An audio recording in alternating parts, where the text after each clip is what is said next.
You might say that Prince Harry has been, well, for the last, let's say, few years now, looking for something of a father figure.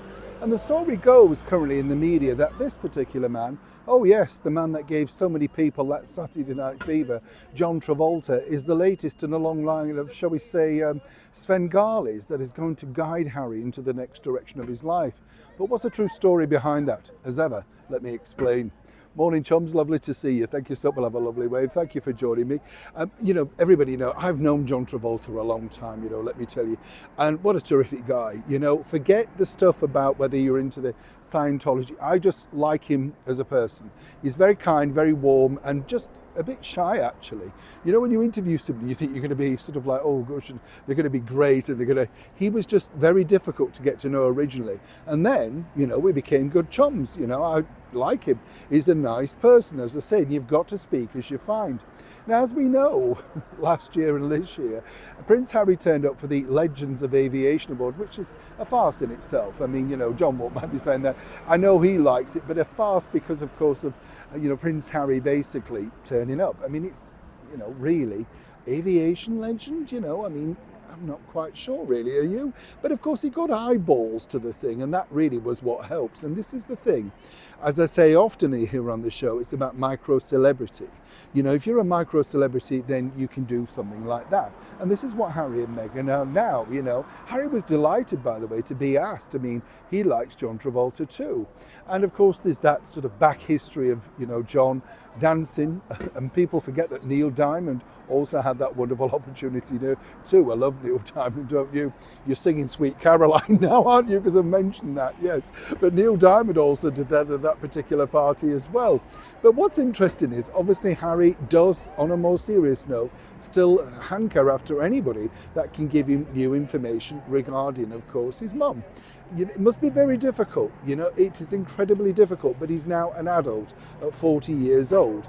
But you see, the story goes that apparently, he is now this sort of Svengali to Prince Harry. John Travolta is a kind person, and obviously knew Diana, as he points out, not brilliantly well, but well enough. They had sort of a phone sort of relationship, that sort of thing. But they were never that tight, that's the thing. But clearly Harry, right now, given the debacle that's happening in his life, is looking for somebody to place an anchor with. Somebody where he feels that he can talk to, somebody maybe a little bit older. And consequently, you would think that, what I thought with the BBC interview was there was a desperate person, in fact, looking and hoping that somebody would reach out to him. That was my opinion. In that sense, I thought Harry felt that somebody, he's almost saying, help me. Because right now he's back there in Montecito with his own 2 children and consequently little else, not many friends. And as we saw with the doorbell thing, desperately looking around for some previous connection from a former life. Harry's forgetting, of course, that 5 years, 6 years down the line, all of these people are now moved on. They're fed up with the drama. They don't need the hassle that comes with, of course, being a friend of Prince Harry. Is John Travolta the solution? Well, according to a very good source, John Travolta will always hold Harry with great affection, great esteem, but he's not about to become the father figure, the missing father figure that apparently Prince Harry is so desperately looking for. According to that source, and you know who I'm talking about, they have explained to them that the best thing to do would be to try and make up with your own father while he's here, battling, of course, his own health issues. And I believe, talking to that source, that's what Harry now would really desperately like to do. But of course, as I've said to you before, he's done this himself. Who can ever really trust him?